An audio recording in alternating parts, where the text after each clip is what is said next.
कोल्हापूर शिवसेना जिल्हा कार्यालयामध्ये सहर्ष स्वागत।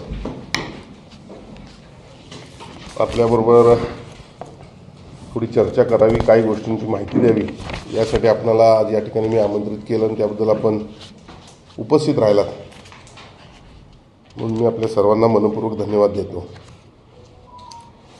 गेल्या जवळपास महिना 2 महिन्यापासून शक्तिपीठाचा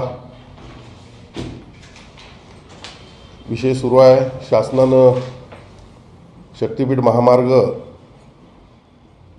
महाराष्ट्राच्या विकासाच्या महामार्गाचा त्रिकोण व्हावा किंवा त्यामध्ये कोल्हापूर जिल्ह्याची प्रगती व्हावी यासाठी कोल्हापूर जिल्ह्यावरून नेलेलं आहे। असं असताना काही लोकांच्यातून आणि प्रामुख्यानं महाआघाडीकडून झालेल्या लोकसभेमध्ये त्यांच्याकडे दुसरा कुठला मुद्दा नव्हता आणि त्यामुळं शेतकरी बांधवांच्यामध्ये गैरसमज पसरवण्याचा प्रयत्न केला गेला। यामध्ये त्यांचे 3 आक्षेप प्रामुख्यानं होते की शक्तिपीठ महामार्गामुळं शेतकऱ्यांचं नुकसान होणार आहे। त्यापैकी एक पहिला जो विषय होता तो 300 मीटरचा रस्ता असेल असं त्यांनी खोटं बोललं होतं, ते सिद्ध झालेलं आहे। हा रस्ता 100 मीटरचा असेल। दुसरं 2019 आणि 21ची पूर परिस्थिती लक्षात घेता या ठिकाणी भरावाचे पूल असतील आणि शेतकऱ्यांचं मोठं नुकसान होणार अशा पद्धतीनं त्यांनी दुसरा मुद्दा किंवा दुसरा आरोप शासनावर केला होता। तर ते देखील सिद्ध झालेलं आहे की 2019-21च्या पूर परिस्थितीचा अंदाज घेऊन अलमट्टी धरणाची उंची वाढणार असं गृहीत धरून शासनानं या ठिकाणी हे ओव्हरब्रिज बांधत असताना कुठलाही भराव न टाकता त्या ठिकाणी पिलरवर बांधण्याचं या ठिकाणी जाहीर केलेलं आहे। हे प्रेझेंटेशनमध्ये आपल्याला दिसते। त्यामुळे दुसरा देखील मुद्दा खोडून निघालेला आहे। शेतकऱ्यांच्या जमिनीला भाव मिळणार नाही हा त्यांचा तिसरा मुद्दा होता। हा देखील सन्माननीय मुख्यमंत्र्यांनी वेळोवेळी सांगितलं की द बेस्ट असा भाव आम्ही त्यांना देऊ, 5पट भाव त्यांना देऊ असं त्या ठिकाणी सांगितलेलं आहे। आता हे मुद्दे झाल्यानंतर त्यांनी शेतकरी ज्यांचे शेती यामध्ये जाती बाधित आहेत असे शेतकरीच त्या ठिकाणी नव्हते अशा प्रकारचा मुद्दा उपस्थित केला। तो देखील सन्माननीय कलेक्टरांच्या समोर सर्व शेतकऱ्यांनी घेऊन त्या ठिकाणी दाखवला गेला। अशा पद्धतीनं आंदोलन करत आता वैयक्तिक पातळीवर घसरण्याचा उपक्रम त्यांचा सुरू आहे। बघा, या देशाचे पंतप्रधान सन्माननीय नरेंद्रभाई मोदी यांनी देशाला महासत्ता बनवण्याचं जे स्वप्न बघितलं आहे त्यासाठी आपण काम करतो आणि हे असताना राज्यामध्ये देखील दळणवळण चांगल्या पद्धतीनं झालं पाहिजे ही आपली भूमिका आहे।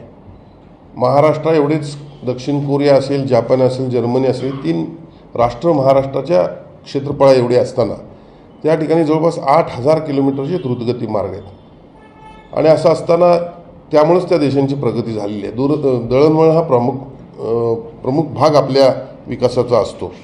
हे सगळं होत असताना राजू शेट्टी आणि त्यांचे सगळे बगलबच्चे म्हणजे ज्या 10 बिनडोसक्यांनी माझ्यावर 10 आरोप केले तरी त्याचा काय फरक पडणार नाही, तर हे वैयक्तिक पातळीवर घसरत आहे।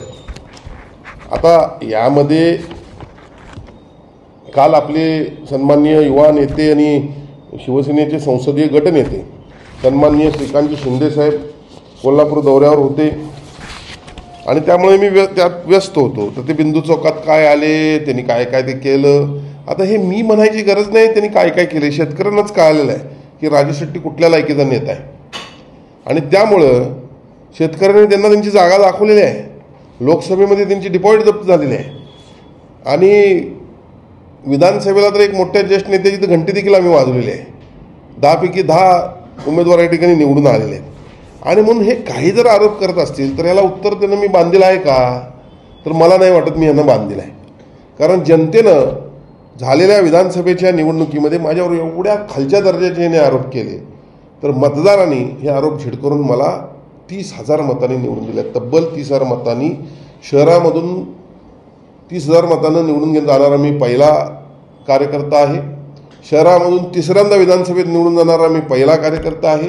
शहरातून एकदा निवडणूक हरल्यावर परत एकदा निवडून जाणारा मी कार्यकर्ता आहे। म्हणजे 3 या ठिकाणी माझे हे झालेले आहेत की लोकांनी मला स्वीकारले आणि असं असताना वेळोवेळी यायचं. आम्ही आमच्या कामात आहोत. मित्राची जबाबदारी माझ्याकडे आहे, नियोजन मंडळाची जबाबदारी माझ्याकडे आहे, पक्षाच्या विविध जबाबदाऱ्या माझ्याकडे आहेत. सांगली सातारा संपर्क प्रमुख मी आहे. मुंबई महाराष्ट्र कर्नाटक जी काही सीमा भागाची उच्चाधिकार समिती त्यामध्ये मी आहे. आज कन्व्हेन्शन सेंटरचं काम सुरू झालं आहे. आपण पाहता लवकरच हद्दवाढ होणार आहे, त्यासाठी मी प्रयत्न करतोय. लवकरच खंडपीठ आता काम सुरू झालेलं आहे. आणि अशा पद्धतीनं रंकाळा आपण आज पाहतोय. 100 कोटीचे रस्ते आणले, जे आता पावसामुळे थोडं काम थांबलं आहे. पावसानंतर आम्ही त्यात लक्ष देऊ. त्याचबरोबर फुटबॉल स्टेडियम आपण आंतरराष्ट्रीय दर्जाचं या ठिकाणी आणतोय. आई अंबाबाई तीर्थक्षेत्र विकास आराखडा आपण मंजूर करून घेतलेला आहे. ज्योतिबाचं काम सुरू आहे. या ठिकाणी या शक्तिपीठाला समर्थन करण्यामागं माझा हेतू स्वच्छ आहे. आपल्याला देशाला प्रगतीपर्यंत न्यायचं आहे, शेतकऱ्यांची उन्नती करायची आहे. खरं म्हणजे आपण एक गोष्ट लक्षात घेतली पाहिजे की माझा स्वार्थ काय आहे त्यात. मी सन्माननीय MD जे आहेत गायकवाड त्यांना सांगितलं की माझ्या शहराला एक रिंग रोड द्या की जेणेकरून शहराशी कनेक्टिव्हिटी त्यांची वाढेल आणि शहराचा देखील विकास होईल. त्या प्राधान्याने त्यामुळे जिल्ह्याचा देखील विकास होईल. ही माहिती काम करणारे मी कार्यकर्ता, त्यांना न्याय देणारे मी कार्यकर्ता.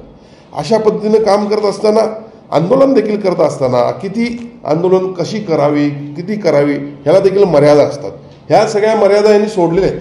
ह्या मर्यादा सोडून एक कलमी कार्यक्रम सुरू आहे. राजेश क्षीरसागरांना टार्गेट करायचं. बरं, मला यावर आनंद आहे, करून देत टार्गेट. पण ह्यांना उत्तर द्यायला यांनी कुठली काही भूमिका मांडली तर त्याला ती मी मान्य करला.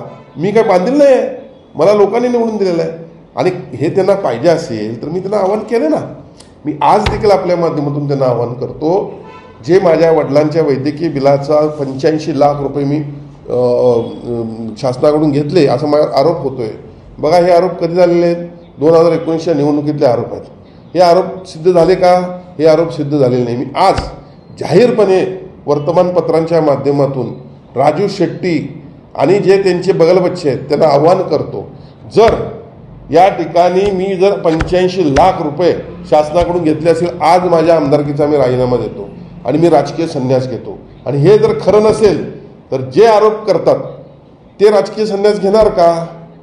आणि म्हणून मी आज ठरलेलं आहे की ह्यांचं दुकान चाललं पाहिजे, ह्यांचं दुकान चाललं पाहिजे.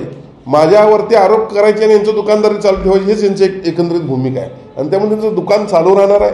ह्यांना कुठलं उत्तर द्यायला मी बांधील नाही. प्रामुख्यानं मी आज या गोष्टीचा या ठिकाणी उहापोह करायचं कारण म्हणजे मी माझ्या काल नेत्याच्या कार्यक्रमात होतो. जवळपास 8:30ला त्यांना एअरपोर्टला सोडलं आणि मी आलो, त्यामुळे आपल्याशी बोलू नाही शकलो. काल दिवसभरात त्यांनी फार माझी काय बदनामी तिथं केली. बरं, आता बदनामी करणाऱ्यांची तर लायकी काय राहिलेली आहे आपल्याला पण माहीत आहे. त्यांची लायकी काय आहे? लोकांनी त्यांना आता येणारे आहेत महापालिका, त्यांना त्यांची जागा आम्ही दाखवून देऊ. कळलं का? आता दुसरं, आता कसबा बावड्यामध्ये आज जर काल परवा 3 दिवस आमची मतदानाची मोजणी झाली, या संदर्भात देखील मी आपल्याला या ठिकाणी बोलवलेलं आहे. रडीचा डाव किती खेळायचा? म्हणजे मतदारांनी जी भूमिका किंवा मतदारांनी जो कल दिला, निकाल दिला, त्यावर तुम्ही ऑब्जेक्शन घेता का? म्हणजे मतदारांच्यावर तुमचा विश्वास नाही का? माझं तर असं म्हणणं आहे की यामध्ये 5 बूथ, मी आता सगळी माहिती घेतली, मी आजच सकाळी माहिती घेतली आपल्याशी बोलूया म्हणून. 5 बूथचा निकाल होता. बूथ क्रमांक 3 शिरोळ शुगर मिल, यापैकी 407 मला मतदान मिळाले होते आणि 401 विरोधी उमेदवाराला मिळालं होतं. बूथ क्रमांक 407 माझा बावडा म्हणणाऱ्यांनी आता विचार करण्याची वेळ आलेली आहे. तुम्ही बावड्यासाठी केलं काय? म्हणून लोक आता परत आमच्याकडे वळलेले आहेत. आणि निश्चितपणे मी तुम्हाला सांगतो, बावड्याच्या 4पैकी 4 सीट आम्ही निवडून आणू अशा पद्धतीचं आज त्या ठिकाणी वातावरण या निवडणुकीतून दिसून आलं. माझ्या निवडणुकीमध्ये 407 आणि 401 मतदान आम्हाला झालं.